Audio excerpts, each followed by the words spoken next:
Hi guys, here is the read along for chapters 1 and 2. So I will go ahead and start on page 4 and you can follow along with me. The house stood on a slight rise just on the edge of the village. It stood on its own and looked out over a broad spread of West Country farmland. Not a remarkable house by any means. It was about 30 years old, squattish, squarish, made of brick, and had 4 windows set in the front of a size and proportion which more or less exactly failed to please the eye. The only person for whom the house was in any way special was Arthur Dent. And that was only because it happened to be the one he lived in. He had lived in it about 3 years, ever since he had moved out of London, because it made him nervous and irritable. He was about 30 as well, tall, dark-haired, and never quite at ease with himself. The thing that used to worry him most was the fact that people always used to ask him what he was looking so worried about. He worked in local radio, which he always used to tell his friends was a lot more interesting than they probably thought. It was, too. Most of his friends worked in advertising. On Wednesday night, it rained very heavily. The lane was wet and muddy, but the Thursday morning sun was bright and clear as it shone on Arthur Dent's house for what was to be the last time. It hadn't properly registered yet that the council wanted to knock it down and build a bypass instead. At 8 o'clock on Thursday morning, Arthur didn't feel very good. He woke up blearily, got up, wandered blearily around his room, opened a window, saw a bulldozer, found his slippers, and stomped off to the bathroom to wash. Toothpaste on the brush, so scrub. Shaving mirror pointing at the ceiling. He adjusted it. For a moment, it reflected a second bulldozer through the bathroom window. Properly adjusted, it reflected Arthur Dent's bristles. He shaved them off, washed, dried, and stomped off to the kitchen to find something pleasant to put in his mouth. Kettle, plug, fridge, milk, coffee, yawn. The word bulldozer wandered around through his mind for a moment in search of something to connect with. The bulldozer outside the kitchen window was quite a big one. He stared at it. Yellow, he thought, and stomped off back to the bedroom to get dressed. Passing the bathroom, he stopped to drink a large glass of water and another. He began to suspect that he was hungover. Why was he hungover? Had he been drinking the night before? He supposed that he must have been. He caught a glint in the shaving mirror. Yellow, he thought, and stomped on to the bedroom. He stood and thought, the pub, he thought. Oh dear, the pub. He vaguely remembered being angry about something that seemed important. He'd been telling people about it at a great length, he rather suspected. His clearest visual recollection was of glazed looks on other people's faces. Something about a new bypass he had just found out about. It had been in the pipeline for months, only no one seemed to have known about it. Ridiculous. He took a swig of water. It would sort itself out, he decided. No one wanted a bypass. The council didn't have a leg to stand on. It would sort itself out. Gosh, what a terrible hangover it had earned him, though. He looked at himself in the wardrobe mirror. He stuck out his tongue. Yellow, he thought. The word yellow wandered around in his mind in search of something to connect with. 15 seconds later, he was out of the house and lying in front of a big yellow bulldozer that was advancing upon his garden path. Mr. L. Prosser was, as they say, only human. In other words, he was a carbon-based bipedal life form descended from an ape. More specifically, he was 40, fat, and shabby, and worked for the local council. Curiously enough, though, he didn't know it, and he was also a direct male-line descendant of Genghis Khan, though intervening generations and racial mixing had so juggled his genes that he had had no discernible Mongolian characteristics, and the only vestiges left in Mr. L. Prosser of the mighty ancestry was a pronounced stoutness about the tum and prediction for little fur hats. But he was by no means a great warrior. In fact, he was a nervous, worried man. Today, he was particularly nervous and worried because something had gone seriously wrong with his job, which was to see that Arthur Dent's house got cleared out of the way before the day was out. Come off it, Mr. Dent, he said. You can't win, you know. You can't lie in front of the bulldozer indefinitely. He tried to make his eyes blaze fiercely, but they just wouldn't do it. Arthur lay in the mud and squelched at him. I'm game, he said. We'll see who rusts first. I'm afraid you're going to have to accept it, said Mr. Prosser, gripping the fur hat and rolling it around on top of his head. This bypass has got to be built, and it's going to be built. First I've heard of it, said Arthur. Why's it got to be built? Mr. Prosser shook his finger at him for a bit and then stopped and put it away again. What do you mean, why's it got to be built? He said. It's a bypass. You got to build bypasses. Bypasses are devices that allow some people to dash from point A to point B very fast, while other people dash from point B to point A very fast. People living at point C, being a point directly in between, are often given to wonder what's so great about point A that so many people from point B are so keen to get there, and what's so great about point B that so many people from point A are so keen to get there. Though they often wish that people would just once and for all work out where the heck they wanted to be. Mr. Prosser wanted to be at point D. point D wasn't anywhere in particular. It was just an inconvenient point a very long way from points A, B, and C. You would have a nice little cottage at point D with axes over the door and spend a pleasant amount of time at point E, which would be the nearest pub to point D. His wife, of course, wanted climbing roses, but he wanted axes. He didn't know why, he just liked axes. He flushed hotly under the derisive grins of the bulldozer drivers. He shifted his weight from foot to foot, but it was equally uncomfortable on each. Obviously somebody had been appallingly incompetent, and he hoped to God it wasn't him. Mr. Prosser said, "You weren't quite entitled to make any suggestions or protest at the appropriate time, you know." "Appropriate time?" hooted Arthur. "Appropriate time? The first thing I knew about it was when a workman arrived at my home yesterday. I asked him if he'd come to clean the windows, and he said no, he'd come to demolish the house. He didn't tell me straight away, of course. Oh, no. First he wiped a couple of windows and charged me $5. Then he told me." "But Mr. Dent, the plans have been available in local planning office for the last 9 months. "Oh, yes. Well, as soon as I heard, I went straight around to see them yesterday afternoon. You hadn't exactly gone out of your way to call attention to them, had you? I mean, like, actually telling anybody or anything? But the plans were on display." "On display? I eventually had to go down to the cellar to find them." "That's the displays department." "With a flashlight?" Well, the lights had probably been gone. "So had the stairs." "But look, you found the notice, didn't you?" "Yes," said Arthur. "Yes, I did. It was on display in the bottom of a locked filing cabinet stuck in a disused lavatory with a sign on the door saying, 'Beware of the leopard.'" A cloud passed overhead. It cast a shadow over Arthur Dent as he lay propped up on his elbow in the cold mud. It cast a shadow over Arthur Dent's house. Mr. Prosser frowned at it. "It's not as if it's a particularly nice house," he said. "I'm sorry, but I happen to like it. You'll like the bypass." "Oh, shut up," said Arthur Dent. "Shut up and go away and take your bloody bypass with you. You haven't got a leg to stand on, you know it."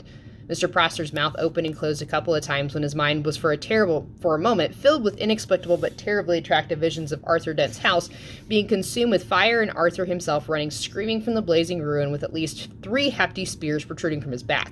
Mr. Prosser was often bothered with visions like these and made him feel very nervous. He stuttered for a moment and then pulled himself together. "Mr. Dent," he said.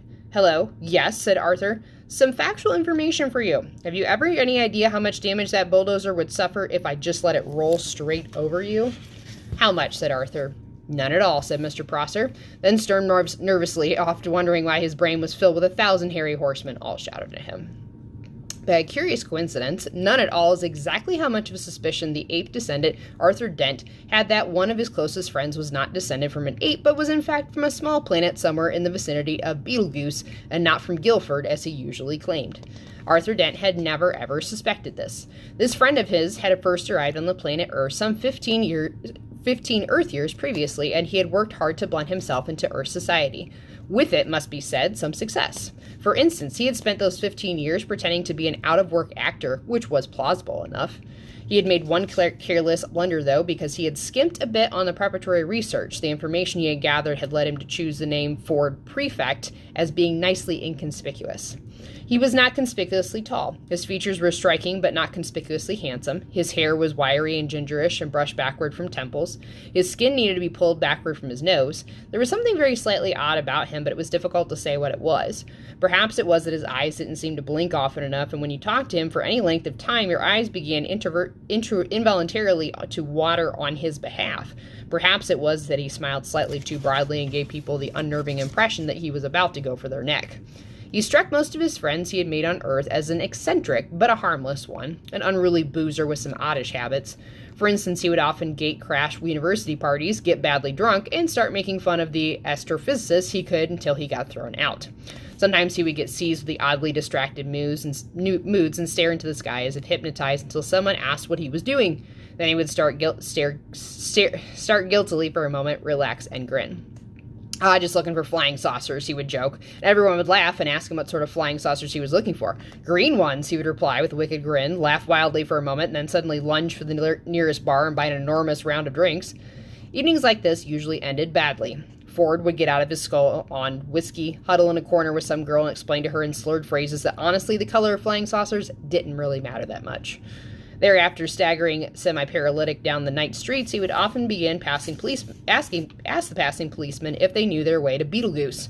The policeman would usually say something like, "Don't you think it's about time you went off to home, sir?" "I'm trying to, baby, I'm trying to," is what Ford invariably replied on those occasions. And in fact, what he was really looking for was when he stared distractedly into the sky, was any kind of flying saucer at all.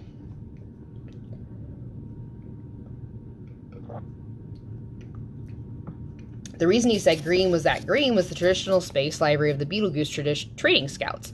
Ford Prefect was desperate that any flying saucer at all would arrive soon because 15 years was a long time to get stranded anywhere, particularly somewhere as mind-bogglingly dull as Earth. Ford wished that a flying saucer would arrive soon because he knew how to fly flying saucers down from getting lifts from them. He knew how to see the marvels of the universe for less than 30 Alterian dollars a day. In fact, Ford Prefect was a roving researcher for that wholly remarkable book, The Hitchhiker's Guide to the Galaxy. Human beings are great adapters, and by lunchtime, life in the environs of Arthur's house had settled into a steady routine. It was Arthur's accepted role to lie squelching in the mud, making occasional demands to see his lawyer, his mother, or a good book. It was Mr. Prosser's accepted role to tackle Arthur with the occasional new ploy, such as For the Public Good talk, or the March of Progress talk, they knocked down my house once, never look back talk, and various other cajoleries and threats, and it was the bulldozer driver's accepted role to sit around drinking coffee and experimenting with union regulations to see that they could turn the situation to their financial advantage. The earth moved slowly in a diurnal course. The sun was beginning to dry out the mud that Arthur lay in. A shadow moved across him again. "Hello, Arthur," said the shadow. Arthur looked up, squinting into the sun, and was startled to see Ford Prefect standing above him. "Ford! Hello, how are you?" "Fine," said Ford. "Look, you busy?" "Am I busy?" exclaimed Arthur. "Well, I just got all these bulldozers and things to lie in front of because they'll knock my house down if I don't, but other than that, well, no, not especially. Why?" They don't have sarcasm on Betelgeuse, and Ford Prefect often failed to notice this unless he was concentrating. He said, "Good. Is there any way we can talk?" "What?" said Arthur Dent. For a few seconds, Ford seemed to ignore him and stare fixedly into the sky like a rabbit trying to get run over by a car. Then suddenly he squatted down beside Arthur.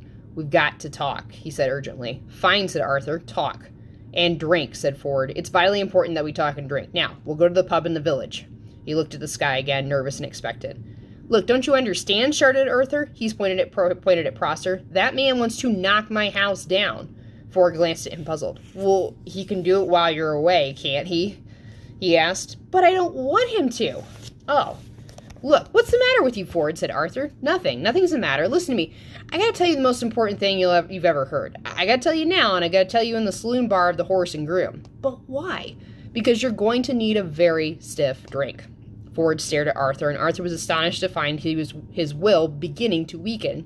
He didn't realize that this was because of the old drinking game that Ford learned to play in the hyperspace ports that served the Madronate mining belts in the star system of the Orion Beta.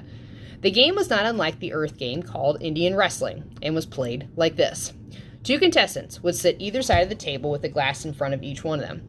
Between them would be placed a bottle of Jenks spirit, as immortalized in the ancient Orion mining song, "Oh, don't give me none of that more old jank spirit. No, don't you give me none more of that old jank spirit, for my head will fly, my tongue will lie, my eyes will fry, and I may die. Won't you pour me one more of that sinful old jank spirit?"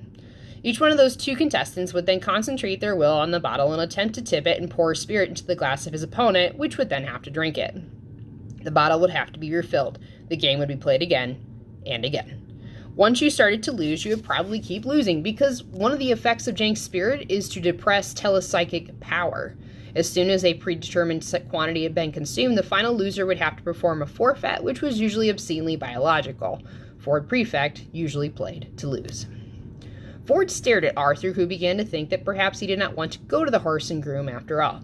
"But what about my house?" he asked plaintively. Ford looked across to Mr. Prosser, and suddenly a wicked thought struck him. "He wants to knock your house down." "Yes, he wants to build, and he can't because you're lying in front of his bulldozer." "Yes, and I'm sure we can come to some sort of arrangement," said Ford. "Excuse me," he shouted. Mr. Prosser, who was arguing with the spokesperson for the bulldozer drivers about whether or not Arthur Dent constituted a mental health hazard and how much they should get paid if he did, looked around. He was surprised and slightly alarmed to see that Arthur had company. "Yes, hello," he called. "Has Mr. Dent come to his senses yet?" "Can we, for the moment," called Ford, "assume that he hasn't?" "Well," sighed Mr. Prosser. "And can we also assume," said Ford, "that he's going to be staying here all day?" So what are all your men going to be standing around doing nothing all day?" Could be. "Well, if you're resigned to doing that anyway, you don't actually need him to lie here all the time, do you?" "What?" "You don't," said Ford patiently. "Actually need him here." Mr. Prosser thought about this. "Well, no, not as such," he said, "but exactly need Prosser was worried. He thought that one of them wasn't making a lot of sense. Ford said, so if you would just like to take it as read, then he's actually here. Then he and I could slip off down to the pub for half an hour. How does that sound? Mr. Prosser thought it sounded perfectly potty. That sounds perfectly reasonable, he said in a reassuring tone of voice, wondering what he was trying to reassure. And if you want to pop off for a quick one yourself later on, said Ford, we can always cover for you in return. Thank you very much, said Mr. Prosser, who no longer knew how to play at all. Thank you very much. Yes, that's very kind. He frowned, then smiled, then tried to do both at once, failed, grasped hold of his fur hat, and rolled it fitfully around the top of his head. He could only assume that he had just won. So, continued Ford Prefect, if you would just like to come over here and lie down. What? Said Mr. Prosser. I'm sorry, said Ford. Perhaps I hadn't made myself fully clear. Somebody's got to lie in front of the bulldozers, haven't they? Or there won't be anything to stop them from driving into Mr. Dent's house, will they? What? Said Mr. Prosser again. It's very simple, said Ford. My client, Mr. Dent, says he will stop lying here in the mud on the sole condition that you come and take over for him. What are you talking about? Said Arthur, but Ford nudged him with his shoe to be quiet. You want me, said Prosser, spelling out this new thought to himself, to come and lie there. Yes. In front of the bulldozer. Yes. Instead of Mr. Dent. Yes. In the mud. In, as you say, the mud. As soon as Mr. Prosser realized that he was substantially the loser after all, it was as if a weight lifted itself off his shoulders. This would be more like the world as he knew it. He sighed. In return for which you will take Mr. Dent with you down to the pub? That's it, said Ford. That is it exactly. Mr. Prosser took a few nervous steps forward and stopped. Promise, he said. Promise, said Ford. He turned to Arthur. Come on, he said to Head. Get up and let the man lie down. Arthur stood up, feeling as if he was in a dream. Ford beckoned to Prosser, who sadly, awkwardly sat down in the mud. He felt that his whole life was some kind of dream, and he would sometimes wonder whose it was and whether they were enjoying it. The mud folded itself around his bottom and his arms and oozed into his shoes. Ford looked at him severely. And no sneaky knocking Mr. Dent's house down while he's away, all right, he said. The mere thought, growled Mr. Prosser, hadn't even begun to speculate, he continued, settling himself back, about the merest possibility of crossing my mind. He saw the bulldozer drivers' union representative approaching and let his head sink back and close his eyes. He was trying to marshal his arguments for proving that he did not now constitute a mental health hazard himself. He was far from certain about this. His mind seemed to be full of noise, horses, smoke, and the stench of blood. This always happened when he felt miserable or put upon, and he had never been able to explain it to himself. In a high dimension of which we know nothing, the mighty Khan bellowed with rage, but Mr. Prosser only trembled slightly and whimpered. He began to feel little pricks of water behind his eyelids. Bureaucratic cock-ups, angry men lying in the mud, indecipherable strangers handing out inexplicable humiliation, an unidentified army of horsemen laughing at him in his head. What a day. What a day. Ford Prefect knew that it didn't matter a pair of dingo's kidneys whether Arthur's house got knocked down or not now. Arthur remained very worried. But we can trust him, he said. Myself, I trust him to the end of the earth, said Ford. Oh, yes, said Arthur. And how far is that? About 12 minutes away, said Ford. Come on, I need a drink. End of chapter 1.